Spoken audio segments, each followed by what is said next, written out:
ಯಾದಗಿರಿ ಜಿಲ್ಲೆಯ ಗೋನಾಳ ಗ್ರಾಮದಲ್ಲಿ ನಡೆದ 75 ವರ್ಷದ ವ್ಯಕ್ತಿಯೋರ್ವರ ಕೊಲೆಗೆ ಇದೀಗ ಬಿಗ್ ಟ್ವಿಸ್ಟ್ ಸಿಕ್ಕಿದೆ.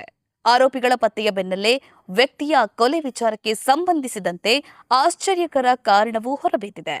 ಎಸ್, ಮಾರ್ಚ್ 12ರ ರಾತ್ರಿ 75 ವರ್ಷದ ಪಂಪಣ್ಣ ಸಜ್ಜನ ಎಂಬವರ ಕೊಲೆಯಾಗಿತ್ತು. ಕೊಲೆ ನಡೆದ ಬಳಿಕ ಮೃತ ವ್ಯಕ್ತಿಯ ಪುತ್ರ ಶರಣಬಸಪ್ಪ ವಡಗೇರ ಪೊಲೀಸ್ ಠಾಣೆಗೆ ದೂರು ನೀಡಿದ್ದ. ಬಳಿಕ ಕೇಸ್ ದಾಖಲು ಮಾಡಿಕೊಂಡು ತನಿಖೆ ನಡೆಸುತ್ತಿದ್ದ ಪೊಲೀಸರಿಗೆ ಆರಂಭದಲ್ಲಿ ಕೊಲೆ ಯಾರು ಮಾಡಿದ್ದಾರೆ ಎಂಬ ಗೊತ್ತಾಗದ ಸ್ಥಿತಿ ನಿರ್ಮಾಣವಾಗಿತ್ತು. ಆದರೆ ಕೊಲೆ ನಡೆದು 4 ದಿನಗಳ ಬಳಿಕ ಆರೋಪಿಗಳನ್ನು ಪತ್ತೆ ಹಚ್ಚುವಲ್ಲಿ ಪೊಲೀಸರು ಯಶಸ್ವಿಯಾದರು. ಹಂತಕರಾದ ರಮೇಶ್, ಜಿ ವೀರೇಶ್, ಎಂ ವೀರೇಶ್ ಹಾಗೂ ಕೃಷ್ಣನನ್ನ ವಡಗೇರ ಪೊಲೀಸರು ಬಂಧಿಸಿದ್ರು. ಮೊದಲಿಗೆ ಆಸ್ತಿಗಾಗಿ ಕೊಲೆ ನಡೆದಿರುವುದಾಗಿ ಶಂಕಿಸಲಾಗಿತ್ತು. ಆದರೆ ಆರೋಪಿಗಳನ್ನ ವಿಚಾರಣೆ ನಡೆಸಿದಾಗ ಸ್ವತಃ ಮಗನೇ ಸುಪಾರಿ ಕೊಟ್ಟು ಈ ಕೊಲೆ ನಡೆಸಿದ್ದಾನೆ ಎಂಬ ನೈಜ ವಿಚಾರ ಬೆಳಕಿಗೆ ಬಂದಿದೆ.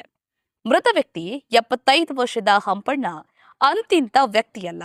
75 ವರ್ಷ ವಯಸ್ಸಾಗಿದ್ರೂ ಕಾಮದಾಟಕ್ಕೆ ಬೇರೊಂದು ಮಹಿಳೆಯ ಜೊತೆ ಸಂಬಂಧ ಇಟ್ಟುಕೊಂಡಿದ್ದ. ಇದಿಷ್ಟೇ ಅಲ್ಲದೆ ಈತ ಸೊಸೆಗೂ ಕಿರುಕುಳ ನೀಡಿದ್ದ ಎಂಬ ಆರೋಪವಿದೆ. ಇದರಿಂದ ಮರ್ಯಾದೆಗೆ ಅಂಜಿದ ಮಗ ತಂದೆಯನ್ನ ಸುಪಾರಿ ಕೊಟ್ಟು ಕೊಲೆ ಮಾಡಿಸಿದ್ದಾನೆ. ಪೊಲೀಸ್ ತನಿಖೆಯ ವೇಳೆ ಕೊಲೆಯಾದ ವ್ಯಕ್ತಿಯ ಮೊಬೈಲ್ನಲ್ಲಿ ಫೋಟೋಗಳು ಸಿಕ್ಕಿದ್ದು ಸದ್ಯ ವಿಚಾರಣೆ ಮುಂದುವರೆದಿದೆ. ಜೈ ಭೀಮ್ ನ್ಯೂಸ್ 24x7 ಇದು ಬಹುಜನರ ನ್ಯಾಯಕ್ಕಾಗಿ.